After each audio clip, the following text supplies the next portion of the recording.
Ever found yourself scrolling, just scrolling through your feeds and feeling that familiar prickle of irritation? Oh, yeah. Or sometimes just like outright outrage. Exactly. And then you just have to share that thing, that content you absolutely despise. Hmm. And then maybe a little while later, you look at your feed and think, why is my entire digital world just trash? Just negativity. It's such a common feeling. A real paradox, isn't it? It is. And it's something so many of us deal with, this frustration, Yeah. wanting a better feed, a more positive space online, but Mm. somehow we end up making it worse ourselves. Right. So for this deep dive, we're drawing on some really insightful sources you provided to unpack that very conflict. Yeah, digging into that loop. Our mission today is to really get our heads around this viral loop of negativity, Yeah. how our complaints, the very act of sharing awful stuff, actually fuels its spread. That makes us miserable in the process. Totally. But more importantly, we're going to explore how to break free, how to put the power back in your hands so you can shape your online experience. It's a crucial topic, definitely. Because as the sources really highlight, there's this deep connection between what we do online, our individual clicks and shares, and the collective digital vibe we all end up experiencing. Yeah. It's not just the platforms pushing stuff on us. No, it's our choices within those platforms, what we choose to engage with, or just as importantly, what we choose not to engage with. Precisely. We'll be looking at the hidden mechanics of this surprising cycle. And it really forces you to look in the mirror, doesn't it? Which can be, well, a bit uncomfortable. A little bit, yeah. Because at the heart of it, we often are our own worst enemy here. I mean, think about the cycle itself. Step one. Yep.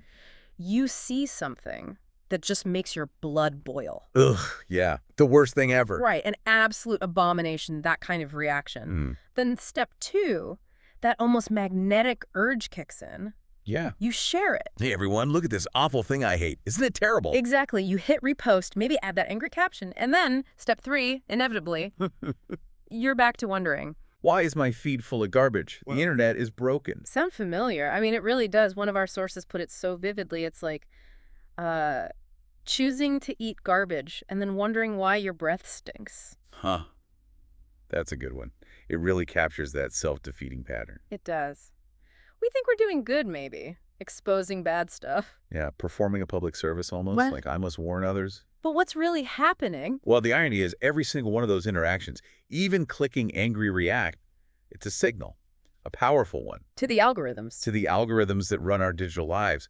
We're basically training the system we complain about. To give us more of what we say we hate. Wow. It's quite the loop. And the data on this, it's pretty stark when you look at it. Oh, yeah, the numbers don't lie. Our sources show negative posts are, 1.2 to 1.9 times more likely to get shared than positive ones? That's significant. And it varies by platform, too. Like, negative tweets spread 25% faster than happy ones. 25%. That's huge. It's not just a feeling we have. The research backs it up firmly. Definitely. And you see it play out constantly, right? Some public figure has a meltdown, posts something inflammatory. And boom, it goes viral. Exactly. Exactly. Because, as one piece noted, nothing unites humanity like shared hatred.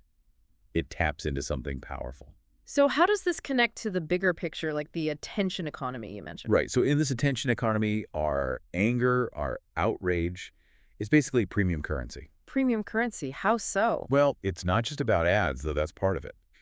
The deeper thing our sources point out is that this rage-driven engagement, it gives the platforms super specific data. Ah, okay. Data on what grabs us. Exactly.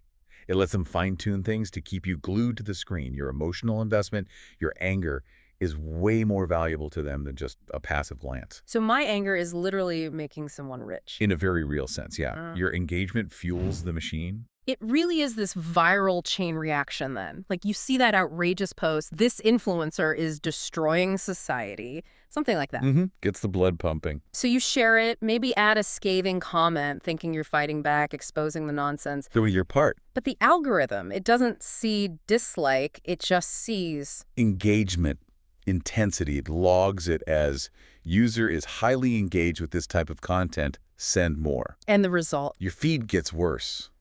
It fills up with similar stuff because the algorithm thinks that's what you want. Leaving you feeling totally exasperated, like, why is everything so awful? I'm just mad all the time. It's that mushroom analogy, again, from Yeah. the source, right? Telling the waiter you hate mushrooms. While ordering nothing but mushroom dishes, it makes no sense. Well, we do it. So why? Why do we fall for this? What drives us to share the stuff we claim to despise? Well, that's where the psychology gets really interesting, goes way back. Our brains, as one source puts it quite brilliantly, are still running cave software in a digital world, Cave software, meaning, meaning our basic wiring hasn't caught up with technology. Think about negativity bias. okay, Our ancestors who worried constantly, who saw danger everywhere like lions in the bushes, they survived. right, the cautious ones lived. The happy-go-lucky optimist maybe didn't. Exactly, they became lunch. So we inherited those warrior genes. We're just naturally more attuned to threats, to negative stuff. And that old wiring misfires online. Totally misfires. A mean comment isn't a lion, Yeah. but our brain kind of reacts like it is, Yeah. That physiological response is way out of proportion. Okay, so negativity bias is one thing. What else? Then there's tribal signaling, this deep need we have to belong to a group. Right. Back then, it was around a campfire. Now, it's online. Complaining about a common enemy is a really powerful way to bond. Like, we all hate this, so we're together. Precisely. Nothing says, I'm part of your tribe, like joining the pylon against a common foe. It's like digital pitchforks for everyone. Digital pitchfork. Yeah, I can see that. It creates that in-group feeling, even if it's based on hating something. And it solidifies those echo chambers we hear about. Okay, and there was a third thing. Emotional. Emotional arousal. Anger itself gives you a jolt, a powerful emotional surge. Like a rush. Yeah. The source called it basically emotional cocaine for your brain. That feeling of righteous indignation, it can be addictive. Wow. Emotional cocaine. That's vivid. And probably just as healthy. Right, it creates this feedback loop. Feel angry, get a rush, seek out more things to be angry about, even if it's bad for us long term. But it's not just our caveman brains, is it? The algorithms play a huge role here, too. They seem almost designed to exploit this. Oh, absolutely. They're, let's say, an unwitting accomplice at best, maybe a witting one at worst. How so? Think of it like this. Your complaints are the seasoning that makes the algorithm's day. How? When you rage click, you click because it makes you mad. The algorithm doesn't care about your feelings. It just sees the click. It just registers the interaction. Right. It notes, user spent 5 whole minutes stewing over this rage-inducing post. And its goal is just keep me engaged, keep you engaged. Exactly. Yeah. So it optimizes, okay, let's find more stuff that gets this strong reaction. They clearly love being angry. So you accidentally train your own personal AI into becoming a, what was it? A professional anger machine. That's the phrase. Yeah. Perfectly tailored to your specific outrage triggers. And the crucial point here is, The algorithm cannot tell if you're clicking, ironically. It doesn't get sarcasm. It just knows you clicked. Full stop. every click, every share, no matter why you did it, tells the system, yes, more of this, please. Precisely. It's a positive signal for that type of content. So, okay, if this is happening constantly, what are the actual consequences for us, for you listening, for your well-being? This isn't just theoretical. No, not at all. Yeah.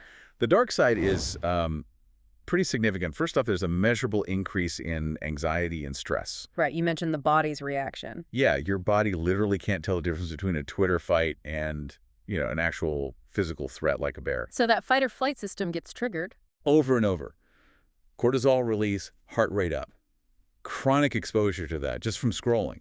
It's incredibly taxing on your nervous system. That makes sense. What else? Polarization. It gets much, much worse. How does that work? Well, if you're constantly fed content designed to make you furious at the other side, whoever they are, it just reinforces those divides. Right. It makes empathy harder, constructive conversation almost impossible. It normalizes the idea of, hating half the population. Which happens way too easily online. It leads to a deeply fragmented society, both online and off. And I guess the overall impact is just bad for your head. Yeah, simply put, a marked decline in mental health. One source said it perfectly. Turns out marinating your brain in digital acid isn't great for you. Huh. Digital acid. Yeah. That constant negativity, that outrage roller coaster just wears you down. It really does. Your phone can become, as they put it, basically a portable anxiety machine that occasionally makes calls. Oof. A portable anxiety machine. When you put it like that, you Yeah. really have to ask, is this serving me? Okay, that paints a pretty grim picture if we just let it happen. But the good news, the empowering part, The good news is the power is in your hands. You can change this. and the core message, distilled from all the sources, is actually incredibly simple, almost deceptively simple. Don't click see, don't share. That's it. That's the core of it. Think about it. Every time you click on that awful thing, even if you tell yourself, I just want to see how bad it is, Yeah. the algorithm throws a little party. Yes, they liked it. They really liked it in its own algorithmic way. And sharing it, even with an angry comment. You just became an unpaid promoter for the exact thing you claim to hate. Wow. An unpaid promoter. You're giving it reach, oxygen, telling the algorithm this is valuable content. You're fueling its spread. It's counterintuitive, but true. So disengagement is the key. Disengagement is your superpower here. It's not about yelling louder. It's about denying the fire oxygen. Your silence on the bad stuff speaks volumes to the algorithm. A much louder signal than your angriest comment. It says, this isn't valuable. Don't show me this. Okay, so that's the principle. How do we actually do that? Day to day, scrolling through the flood, what are the practical steps? Right. Actionable strategies. Right. Our sources has some great ones. First, the 10-second rule. Okay, 10 seconds. What do I... Before you hit share on something truly rage-inducing, just pause, wait 10 seconds, Mm-hmm. and in that pause, actually picture the person who created that content. Imagine them like laughing all the way to the bank because of your click, your outrage. Visualize the consequences of your click for Correct. them. Often, that little mental movie is enough to break the impulse. You reconsider. Okay, I like that. The 10-second rule. What's next? Second, be boringly positive. Boringly positive. Yeah. Make a conscious choice to find and share something genuinely good. An inspiring article, cool art, a funny, wholesome video, actual constructive news. Okay, and then... And then, as the source cheekily suggests, watch as absolutely nobody engages with it. Right. Prepare for crickets. Embrace the crickets. It's okay. It's like your own quiet little revolution against the rage machine. You're training yourself and nudging the algorithm just a tiny bit. I like that frame. A quiet revolution. Okay, third. Third, use the tools the platforms give you. Block and mute. Be ruthless. Be ruthless. Like a dictator purging opponents, as one source put it.